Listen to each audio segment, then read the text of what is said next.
tentang menyampaikan materi di classroom dengan tujuan untuk keseragaman kita pada saat proses PBM via daring atau PJJ.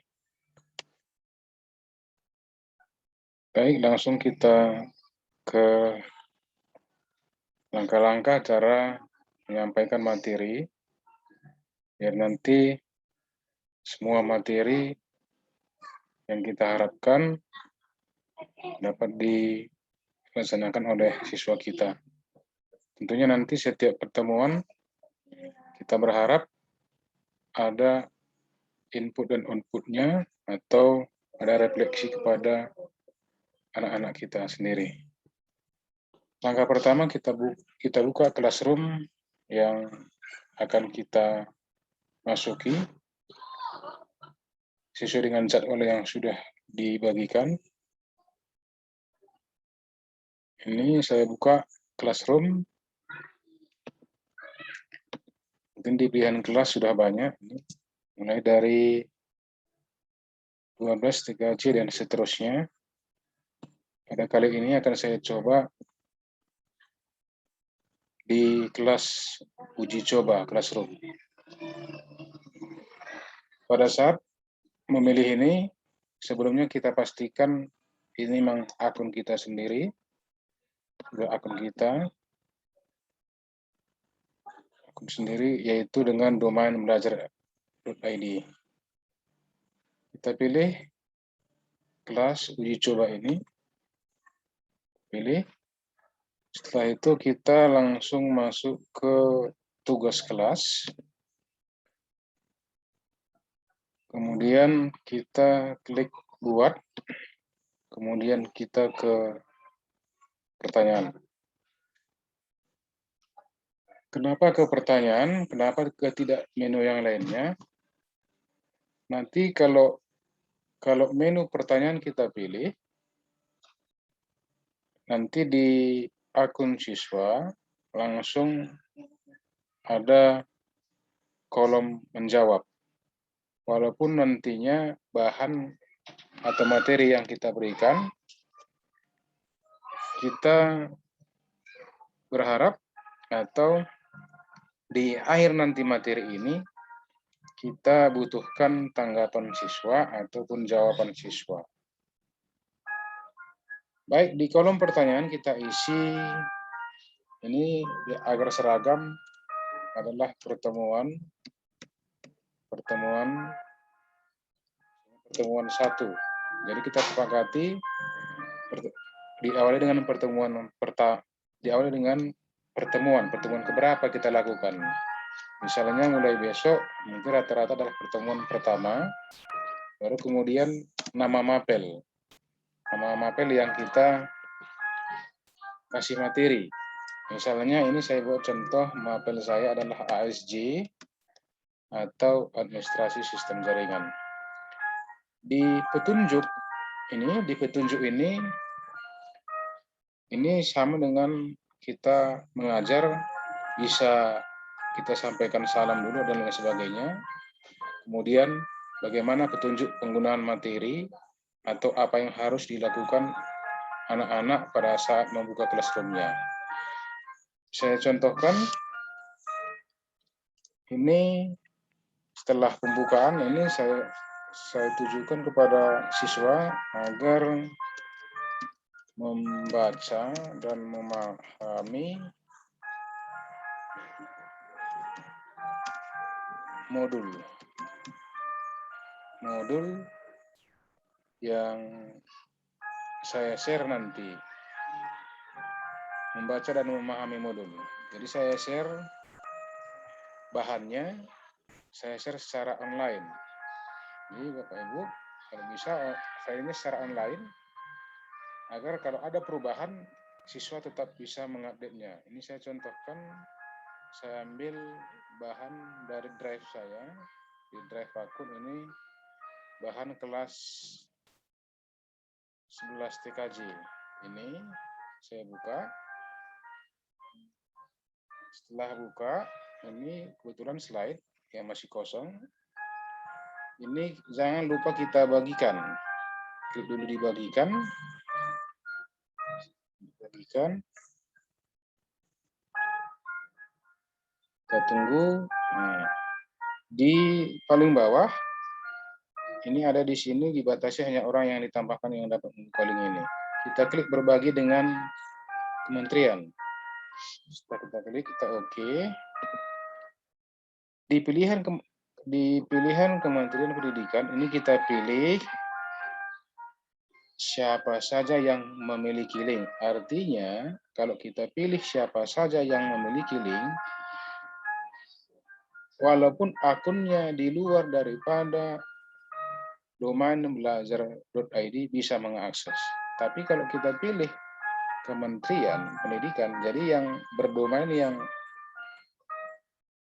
Kementerian Pendidikan yang bisa mengakses file tersebut. Kalau kita pilih siapa saja, ini jadi kita pilih siapa saja yang memiliki link, mau domainnya apapun bisa melihat file ini. Kemudian kita salin link, baru selesai. Kemudian kita ke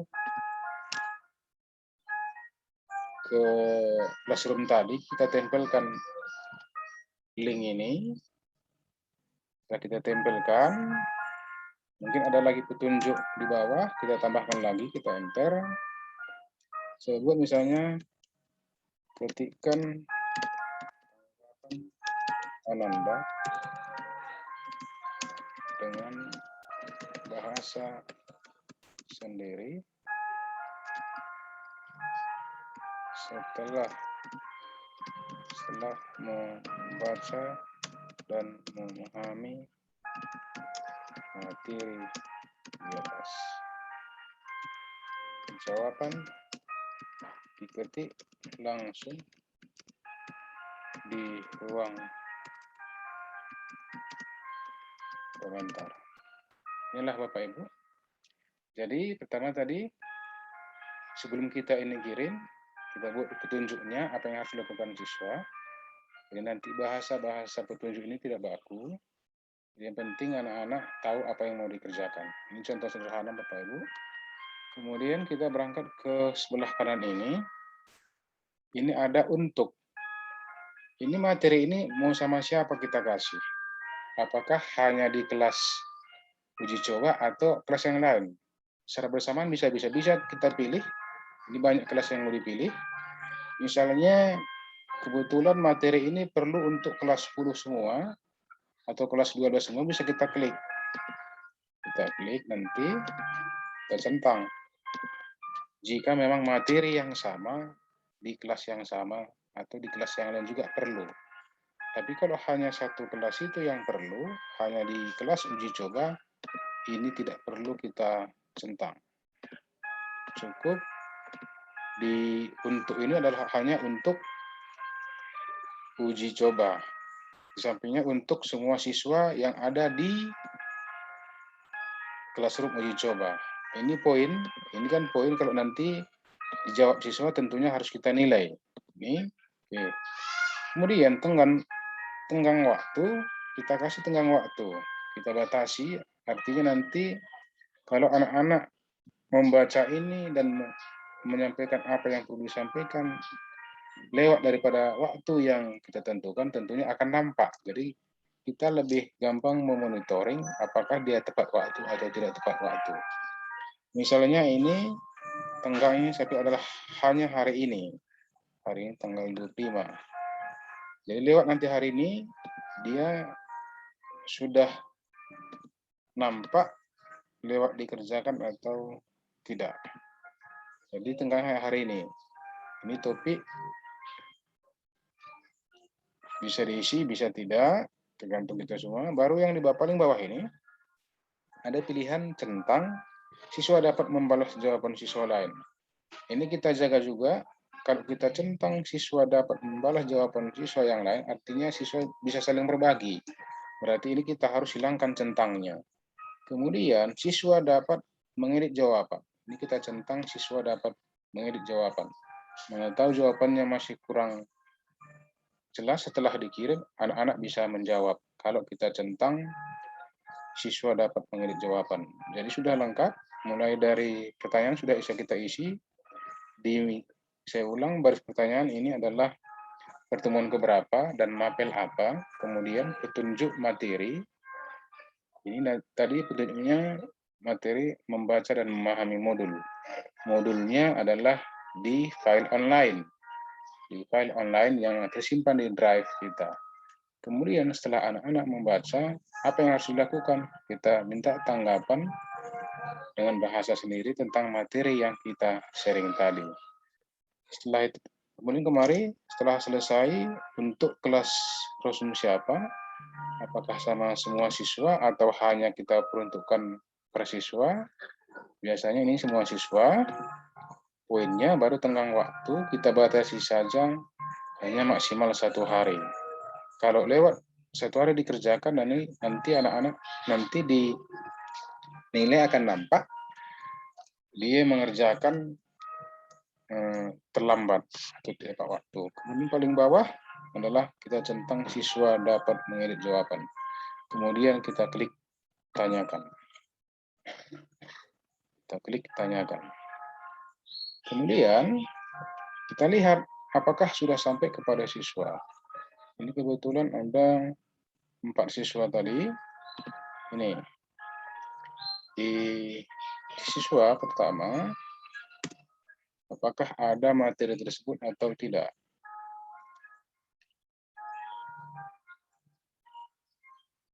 Kita klik classroom-nya.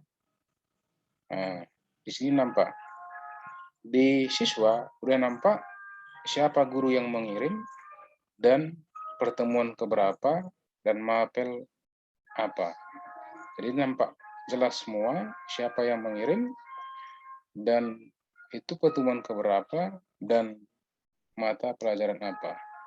Demikian juga mungkin siswa kedua sama juga, karena tadi yang kita kirim hanya siswa tersebut. Juga kita klik sama. Juga ini kita perhatikan tadi yang pertama adalah email ini siswanya, yang kedua ini, yang ketiga juga ini,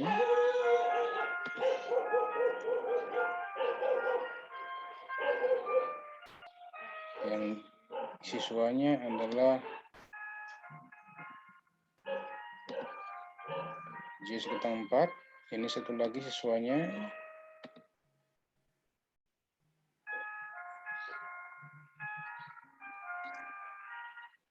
adalah J-.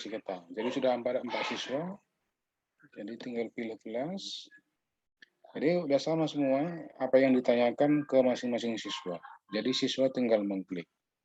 Itu untuk siswa. Apabila siswa menjawab ini siswa, kita misalnya ini ada dijawab siswa, diklik.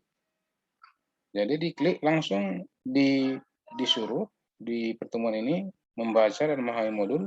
Kemudian nanti anak-anak membuka ini, mengklik, pasti dibawa ke browser. Setelah dibaca bla bla bla, dia bisa kembali ke classroom-nya dan menjawab apa tanggapannya. Tanggapannya nehi misalnya. Baru anak-anak menyerahkan. Ya. Jadi kita guru, kita koreksi. Kita mengoreksi siapa yang sudah menjawab. Siapa yang sudah menjawab kerjaan itu. Ini misalnya adalah tugas kelas di pertemuan 1 AHJ. Siapa yang sudah menjawab? Ini yang menyerahkan 1 orang diberikan kepada 3 orang. Jadi jelas nampak di sini siapa yang sudah menyerahkan atau menjawab, siapa yang belum. Yang tadi jumlah siswa hanya 4 orang, yang menyerahkan, yang sudah menjawab 1 orang, yang belum menjawab 3 orang. Nanti bisa kita lihat, misalnya kita yang serahkan ini langsung nilai dulu. Nah, jawabannya adalah nehi. Dari segi jawaban ini, berapa kita buat poinnya? Misalnya saya buat adalah 50, baru nilai ini kita kembalikan. Kita kembalikan. Si anak juga tahu berapa nilainya. Kita lihat tadi yang sudah kita nilai adalah yang si ketang. Ini. Kita lihat berapa nilainya. Tugas kelas.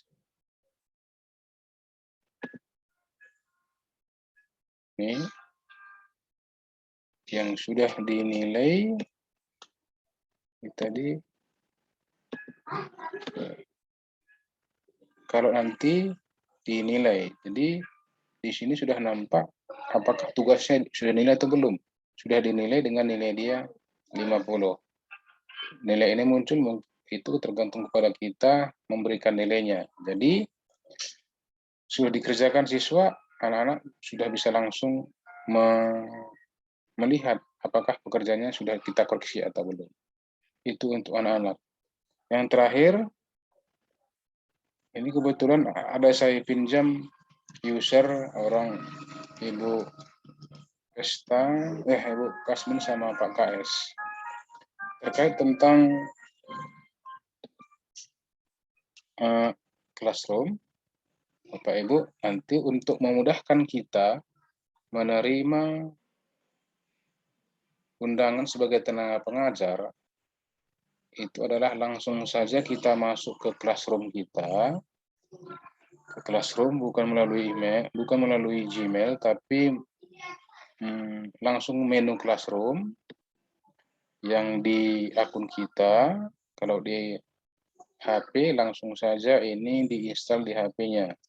Jadi begitu kita masuk ke classroom, akan nampak di sini classroom yang sudah mengundang kita sebagai guru.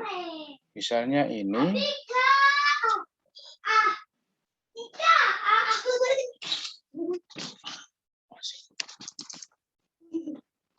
Ini misalnya classroom uji coba mengundang Ibu Kartika. Mungkin Pak KS juga diundang. Pak KS sekarang posisinya ada 3 undangan kelas yang mengundang dia sebagai guru. Kita sesuaikan dengan jadwal kita, Bapak Ibu. Jadwalnya sudah dibagikan. Apakah kita masuk di 10 ATPH atau tidak? Kalau semisal kita masuk, sesuai dengan pembagian tugas, berarti kita tinggal mengklik terima ini. Kalau kita tidak masuk, misalnya ini, kita tidak masuk di uji coba, bisa kita dislike saja seperti ini, baru seperti ini. Demikian, mudah-mudahan bermanfaat dan bisa membantu. Terima kasih.